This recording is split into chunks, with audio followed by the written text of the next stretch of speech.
আমার ছোট বোনকে জিন চালান করেছিল। একটা বিবাহ ঠিক হয়েছিল। আমার যে বোনের জামাই ও লন্ডন ছিল, ওখান থেকে সে বিয়ের প্রস্তাব দিয়েছে এবং বলছে যে সে বিয়ের পরে লন্ডন নিয়ে যাবে। আমার একজন আত্মীয় সে হিংসা করে, সেটা আসলে তার ভালো লাগেনি, তখন সে আমার বোনের উপর জিন চালান করে। ঘটনাটা হচ্ছে ভাই আমার ছোট বোনের সাথে। এটা আমাদের জীবনে সবচেয়ে বড় একটা বেদনাদায়ক একটা ঘটনাটা 2023-এর মাঝামাঝি। ঘটনাটা এমনই যে এখন আজও শেষ হয়নি। আমার ছোট বোনকে জিন চালান করেছিল। একটা বিবাহ ঠিক হয়েছিল। বিবাহ ঠিক হওয়ার পরে ওকে লন্ডন, আমার যে বোনের জামাই ও লন্ডন ছিল, ওখান থেকে সে বিয়ের প্রস্তাব দিয়েছে এবং বলছে যে সে বিয়ের পরে লন্ডন নিয়ে যাবে। তারপরে হচ্ছে লন্ডন যাওয়ার আগে আমরা তাকে আইএলটিএস এ ভর্তি করাই। ভর্তি করার কয়েকদিন পরে আমার একজন আত্মীয় সে হিংসা করে, সেটা আসলে তার ভালো লাগেনি, তখন সে আমার বোনের উপর জিন চালান করে। আমরা প্রথমে আসলে বুঝতে পারিনি। পড়তে বসতো, খুব ভালোই পড়াশোনা করছিল, ক্লাসে তার রেজাল্টও ভালো ছিল। কিছু টেস্ট পরীক্ষা হতো, সেই পরীক্ষাও সে ভালো রেজাল্ট করতো, আমরা দেখতাম। তারপরে হঠাৎ কয়েকদিনের মাথায় 15-20টা ক্লাস করার পরে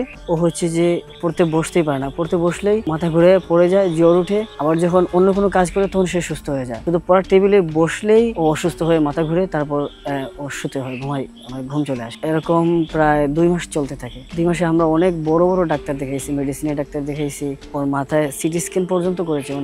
তারপর আমরা কোনো ডাক্তার কোনো রোগ ধরতে পারেনি। তারপর একদিন ওর একটা বান্ধবী ও আমার আম্মুকে বললো যে আন্টি, আপনার মেয়েকে আপনি ইয়েতে নিয়ে যান, কোনো একজন হুজুরের কাছে নিয়ে যান। তখন ওর কথা মতো আম্মা একজন হুজুরের কাছে নিয়ে যান। তখন আমি তাদের সাথে ছিলাম না, শুধু আম্মা, আমার ছোট বোন ছিল। হুজুর যখন কিছু একটা পরে ফু দিলেন, সাথে সাথে ওর শরীরে একটা জিন ভর করলো। স্বাভাবিক যেটা আচরণ ওটা পাল্টে গেল। জিন লাগলে, জিন শরীরে আসার পরে যেটা হয়, ও মাকে গালি দিচ্ছে, হুজুরকে গালি দিচ্ছে, বলছে যে এখানে কেন নিয়ে আসছেন, তুমি কে? হ্যাঁ, আমি অনেকদিন ধরে এর সাথে আছি, এখন কেন আপনারা আমাকে সামনে আনলেন? তখন আমার আম্মু ওর ফোন থেকে আমাকে ফোন দিলেন। ফোন দেওয়ার সাথে সাথে ও আমার ফোনেই শুনতে পাচ্ছি যে আমাকে গালি দিচ্ছে, এরা কেন ফোন দিচ্ছেন, ওকে এই সেই। তারপরে আমি সাথে সাথে একটা মোটরসাইকেল করে গেলাম ওই জায়গায়। তখন ওখানে যাওয়ার পরে দেখলাম যে এই অবস্থা। হুজুর আমাকে বললেন আপনি আপাতত ওকে নিয়ে যান বাসায়, তারপরে কালকে সকালে আমি তোমাদের বাসায় আসবো। ওই দিন রাতে বাসায় ওর সাথে সাথে কিন্তু ওই হুজুরের কাছ থেকে ওর সাথে করে জিনটা বাসায় চলে আসছে। বাসায় চলে আসার পরে হুজুর কিছু ওষুধ দিয়েছিলেন, পানি পড়া, তেল পড়া দিয়েছিলেন, ওগুলো কোথায় জানি ফেলে দিয়েছিল। তারপরে হচ্ছে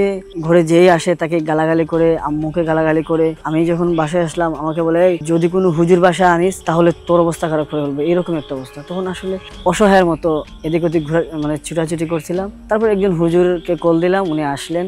হুজুর আসার পরে একটু পড়াশোনা করে ফু দিলেন, তারপর ও চলে গেল। চলে যাওয়ার পরে এই রাতটা, যেই রাতটা ওই জিনটা আমার বোনের শরীর থেকে চলে যায়, এই রাতটাই শুধু আমরা ভালো ছিলাম। পরের দিন সকালে আবার ওই জিনটা আমার বোনের শরীরে চলে শরীরে আসে, আবার যায়। তারপর অনেক সময় বোন বলে, ভাইয়া এই যে দেখো জানালার পাশে দাঁড়িয়ে আমাকে গালি দিচ্ছে, আমাকে বকাবকি করছে, এরকম। হ্যাঁ, দেখতে পারতো, জানালার পাশে দাঁড়িয়ে গালাগালি করতো, বলতো যে এই হুজুরে আনছিস, তোর অবস্থা খারাপ করবো, তোর ফ্যামিলির ধ্বংস করে দেবো, এরকম একটা অবস্থা। আমরা ওই দিন আর অন্য একজন হুজুর আনি। তারপর ওই হুজুর আসেন, আবার ওর শরীর থেকে এই জিনটাকে সরাই দেন, জিনটা চলে যায়। উনি আসার পরে এই ফটো দিলেই চলে আসতো, তখন বলতো যে আচ্ছা আমি চলে যাচ্ছি। একটা প্রতারণা করতো। এরকম প্রায় আমরা 1 মাস এরকম পরিস্থিতির মধ্যে থাকি। তারপরে হচ্ছে এক ভাই আমাদের একজন হুজুরের সন্ধান দেন, ভালো হুজুর। উনি আসার পরে যখন ওই জিনটা হাজির হওয়ার পরে বলে আমি চলে যাচ্ছি। তখন হুজুর বললেন যে তুমি তো আসো, বারবার আসা যাওয়া করো, তুমি আসলে যাও না, তুমি মিথ্যা বলো, তাহলে আসল ঘটনাটা কি? তখন হুজুর যখন একটু প্রেশার করলেন ওই জিনটাকে, তখন বললেন যে না, একজন মহিলা পাঠিয়েছে। তখন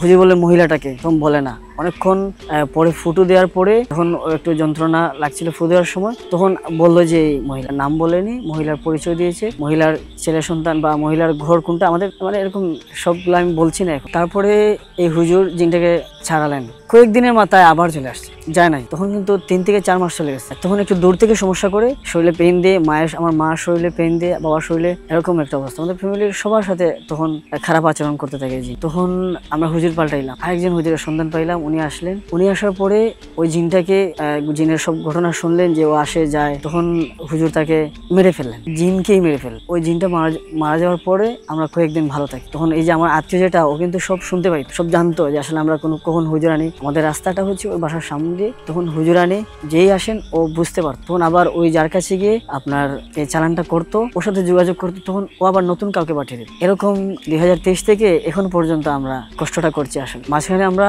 এই যে বললাম বললাম প্রথমে যে জিনটাকে মেরেছিলেন আসলে কোনো সমাধান দিতে পারছেন না, মানে স্থায়ী সমাধান উনি দিচ্ছেন না, দেওয়ার ক্ষমতা আসলে মনে হয় নাই। তারপরে আমরা অন্য একজন হুজুর গেলাম, হুজুরের কাছে গেলাম। হুজুরের সামনে যখন আমার বোনটা বসলো, বসার পরে হুজুর চিৎকার দিয়ে উঠলেন, বললেন যে এই মেয়েটার তো অবস্থা খারাপ, এই মেয়েটার মাথা একদম নষ্ট করে ফেলছে। আর হুজুর বলছেন যে আমি দেখতে পাচ্ছি আমার যে বাসার যে এরিয়া, পুরাটা এরিয়া জিন এসে ভরে গেছে, হ্যাঁ এত জিন। আমাকে হুজুর বলছেন যে আমাকে ওরা কষ্ট দিচ্ছে। তখন হুজুর অনেক ভালো ছিলেন, উনি এই বিষয়ে এই ডিপার্টমেন্টে এই সবসময় কাজ করেন। তখন হুজুর বলছেন যে জিনগুলা 27টার মতো ছিল বা একটু বেশি হবে। তখন হুজুর এই সবগুলা জিনকে একটা দড়ি দিয়ে বেঁধে এই 27টা জিনকে মেরে ফেলেন। কিভাবে মারলো বলতে, হুজুর যখন এই জিনগুলার একত্রিত করলেন তখন আমার বোনটা দেখতে পাচ্ছি, বলছি যে হুজুর এই যে আমার চারপাশে জিনগুলা এসে মানে অবস্থা খারাপ, একটার উপর একটা বসে আছে। তখন হুজুর বলছেন যে দেখো তো ওদের হাত পায়ে বাঁধ হয়েছে কিনা। বোন বলে যে হ্যাঁ আমি দেখতে পাচ্ছি, সাদা রশি দিয়ে ওদের হাত বাঁধা, পিছন থেকে হাত বাঁধা। তারপরে হুজুর বলছেন যে দেখো তো একটা তরবারি দেখতে পাও কিনা। হুজুর এভাবে হাতে একটা আয়াত পরে ফু দিলেন, তারপরে বললেন যে একটা তরবারি দেখতে পাচ্ছ কিনা। তখন কিন্তু আমার বোনের চোখটা বন্ধ, বলছে যে হুজুর দেখতে পাচ্ছি। তখন হুজুর একটা পরে ওনার একটা আসন ছিল, ওখানে ফু দিয়ে এরকম হাত দিয়ে মালিশ করছেন। তারপরে বলছেন যে দেখো তো সব জিনগুলা শুয়ে আছে কিনা। কোন বলতেছে যে হ্যাঁ হুজুর আমি দেখতে পাচ্ছি সবাই শুয়ে আছে। তখন হুজুর বিসমিল্লাহ বলে সবাইকে একটা পরে একটা সবার মাথাটা শরীর থেকে আলাদা করে বোনকে বলেন দেখো তো এই জিনগুলা শরীর থেকে মাথা আলাদা কিনা। কোন বললো যে হুজুর আমি দেখতে পাচ্ছি ওদের একটার মাথা সব মাথা আলাদা। তখন বললেন যে হুজুর আচ্ছা দেখো একটু সময় চটফট করার পরে সবাই যখন শান্ত হয় তখন বলবে। তখন বোনটা ওর কিন্তু চোখ বন্ধ করা, বোনটা বললো যে হুজুর হ্যাঁ আমি দেখতে পাচ্ছি সবাই এখন চটফট করা বন্ধ করে দিয়েছে। তখন হুজুর আবার কি একটা সূরা পড়লেন, আয়াত পড়লেন, পড়ার পরে বললেন যে দেখো তো এদের শরীরে আগুন ধরছে কিনা। হ্যাঁ জিনগুলোর শরীরে আগুন ধরছে কিনা। হুজুর বললেন, আমার বোনটা বললো যে হুজুর হ্যাঁ ঠিক আছে আগুন ধরছে। একসাথে যতগুলো জিনিস ছিল সবাই একসাথে হুজুর মেরে ফেলছিলেন। এরপর থেকে এই ঘটনা হচ্ছে 2025-24 ডিসেম্বরের দিকে। এরপরে মোটামুটি আমরা সবাই বোনটা মোটামুটি আস্তে আস্তে সুস্থ হচ্ছিল। আর দীর্ঘদিন অসুস্থ থাকার কারণে ওর মাথায় কিছু এফেক্ট হয়েছিল, ওর শরীরে কিছু সমস্যা হয়েছিল। তখন আমরা ডাক্তারের পরামর্শ অনুযায়ী ট্রিটমেন্ট নিলাম। তখন কিছু ওষুধ খাওয়ানোর পরে মোটামুটি সুস্থ আছে।